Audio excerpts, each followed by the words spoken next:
Hey friends, welcome back to my channel. Gain your medical knowledge without stress with Medico Funda in Bangla. Friends, আজ আমি গাইনোকোলজির একটি topic menorrhagia নিয়ে discuss করব। Menorrhagia এটি হলো একটি মেডিকেল টার্মিনোলজি, যাকে সহজ ভাষায় বলা হয় হেভি মেনস্ট্রুয়েশন বা হেভি পিরিয়ডস।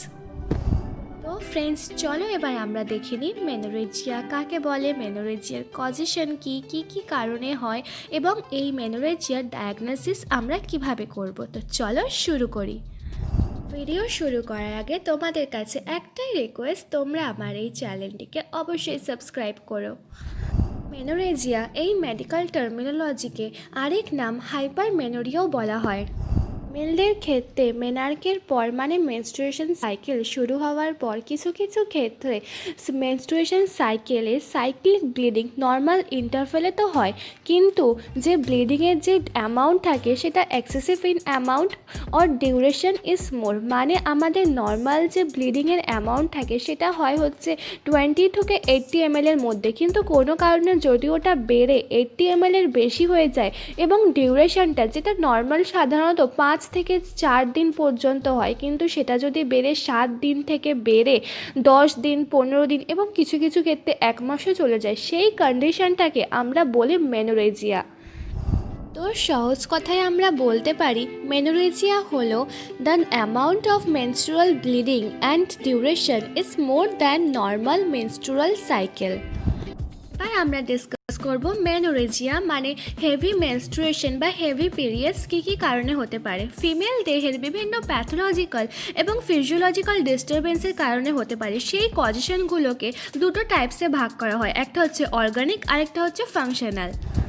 অর্গানিক কজেশনেরও 4টে ভাগ আছে, একটা হচ্ছে পেলভিক, একটা হচ্ছে সিস্টেমিক কজেশন, একটা হচ্ছে এন্ডোক্রেনিয়াল কজেশন এবং আরেকটি হচ্ছে হেমাটোলজিক্যাল কজেশন। ফার্স্টে আমরা ডিসকাস করব পেলভিক কজেশনের ব্যাপারে।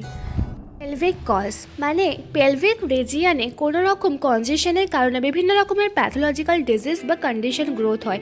সেটা যেমন হচ্ছে ইউট্রাইন ফাইব্রয়েড মানে ইউটেরাসের মধ্যে কোনো রকম সিম্পল গ্রোথ, স্মল টিউমার বা নন ক্যান্সারাস গ্রোথ হয়, সেটাকে বলা হয় ইউট্রাইন ফাইব্রয়েড, তার কারণেও মেনোরেজিয়া হতে পারে। সেকেন্ড হচ্ছে এন্ডোমেট্রিওসিস। ইউটেরাসের একদম ভেতরের যে লেয়ার থাকে সেটির নাম হলো এন্ডোমেট্রিয়াম। কোনো কারণে যদি এই এন্ডোমেট্রিয়াম ইউটেরাসের বাইরে গ্রোথ করে তখন সেই কন্ডিশনটাকে আমরা বলি এন্ডোমেট্রিওসিস। এই কন্ডিশনেও হেভি মেনস্ট্রুয়েশন হতে পারে। Next condition polyps. ভ্যাজাইনা বা সার্ভিক্সের যে ওয়াল হয় সেখানে যদি কোনো রকম স্মল গ্রোথ হয় সেটাকে আমরা পলিপস বলি, তার কারণেও হেভি মেনস্ট্রুয়েশনের সিমটম দেখা যেতে পারে। নেক্সট কন্ডিশন হতে পারে অ্যাডিনোমায়োসিস, মানে এন্ডোমেট্রিয়ামের লাইনিং মানে এন্ডোমেট্রিয়াম টিস্যু নর্মালি তো ইউটেরাসের মধ্যে থাকে এবং গ্রোথ করে, কিন্তু যখন এন্ডোমেট্রিয়াম টিস্যু ইউটেরাসের মাস্কুলার ওয়ালে মানে মায়োমেট্রিয়ামে গ্রো করে এবং সেখানে গ্রোথ করে, সেই কন্ডিশনকে বলা হয় অ্যাডিনোমায়োসিস এবং এই কন্ডিশনেও মেনোরেজিয়ার ব্লিডিং হতে পারে। এছাড়াও রেট্রোভার্টেড ইউটেরাস মানে ইউটেরাস যদি কিছুটা ব্যাকওয়ার্ড পজিশনে থাকে কিংবা আইইউসিডি ইন ইউটেরো, যে সমস্ত ফিমেলরা প্রেগনেন্সিকে প্রিভেন্ট করার জন্য আইইউসিডি ইউজ করে মানে inter uterine contraceptive device use করে, তাদের ক্ষেত্রেও মেনোরেজিয়ার সিমটম ডেভেলপ হতে পারে। এই সমস্ত হয়ে গেল আমাদের পেলভিক কজেশন। এরপরে হতে পারে কিছু সিস্টেমিক কজেশন, যেমন আমাদের লিভারে কোনো রকম ডিসফাংশন বা ডিস্টারবেন্স, যেমন সিরোসিস অফ লিভার থাকলে বা সিভিয়ার হাইপারটেনশন বা কোনো রকম হার্ট ডিজিজের কারণেও মেনোরেজিয়ার সিমটম দেখা যেতে পারে। এরপরে আসে এন্ডোক্রেনিয়াল মানে আমাদের হরমোনাল ইমব্যালেন্স মানে হাইপোথাইরয়েডিজম, এই কন্ডিশনেও মেনোরেজিয়ার সিমটম ডেভেলপ করতে পারে। এবার আসি হেমাটোলজিক্যাল কজ। হেমাটোলজিক্যাল মানে আমাদের ব্লাড রিলেটেড কোনো ডিজিজ, কোনো লিউকোমিয়া, প্লেটলেট ডেফিসিয়েন্সি, এরকম কোনো রকম ডিজিজ থাকলে তার কারণেও হতে পারে মেনোরেজিয়া। এছাড়াও আমরা যদি মেন্টালি ভীষণ স্ট্রেস থাকি, কোনো কারণে আমরা খুব বেশি এক্সাইটেড হয়ে যাই বা আমরা খুব ডিপ্রেসড হয়ে যাই, স্যাড থাকি বা কোনো রকম মেন্টালি স্ট্রেস পড়ে আমাদের, তার কারণেও মেনোরেজিয়ার সিমটম ডেভেলপ করতে পারে। তো এইগুলো নিয়ে হয়ে গেল অর্গানিক কজ। এবার আসা যাক ফাংশনাল কজেশনে। হরমোন সিক্রেশনের বিভিন্ন প্রবলেম বা ডিস্টারবেন্সের কারণে যদি হাইপোথ্যালামাস বা পিটুইটারি থেকে ঠিকমতো হরমোন সিক্রেট না হয়, কোনো ডিস্টারবেন্স হয়, তার জন্যও হতে পারে।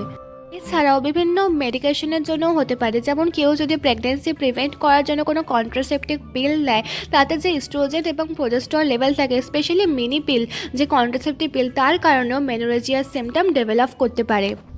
এবার আমরা ডিসকাস করব মেনোরেজিয়ার ডায়াগনোসিসের ব্যাপারে। কিভাবে আমরা বুঝবো এটা মেনোরেজিয়ার সিমটম। মেনস্ট্রুয়াল ফ্লো যদি অনেক প্রলংড হয়, মানে অনেক বেশি দিন ধরে চলে, ফ্লো যদি অনেক বেশি অ্যামাউন্টে হয়, ব্লাডের যদি ক্লটের পরিমাণ বেশি থাকে, ব্লাড বেশি ক্লটেড হয়, এবং প্রতি ঘন্টায় যদি একটির বেশি স্যানিটারি প্যাড লাগে, ব্লিডিংয়ের বেশি মাত্রায় হওয়ার কারণে যদি তার শরীরে অনেক উইকনেস বোধ হয় এবং প্যালোর নোটিসেবল বলে মনে হয়, আমরা বুঝতে পারি যে এটা মেনোরেজিয়ার কন্ডিশন।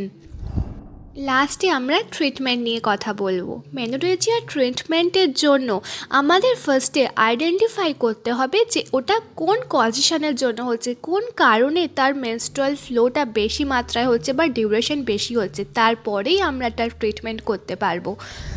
তো ফ্রেন্ডস, আই হোপ তোমরা সবাই বুঝেছো। আর যদি তোমাদের মনে রাখতে প্রবলেম হয় তো তোমরা এটা মনে রেখো, মেনোরেজিয়া মানে হলো হেভি মেনস্ট্রুয়েশন বা হেভি পিরিয়ডস। আর তোমাদের যদি আমার এই ভিডিওটি ভালো লেগে থাকে, এটাকে নলেজেবল মনে হয়, এটাকে লাইক আর শেয়ার অবশ্যই করো। By friends.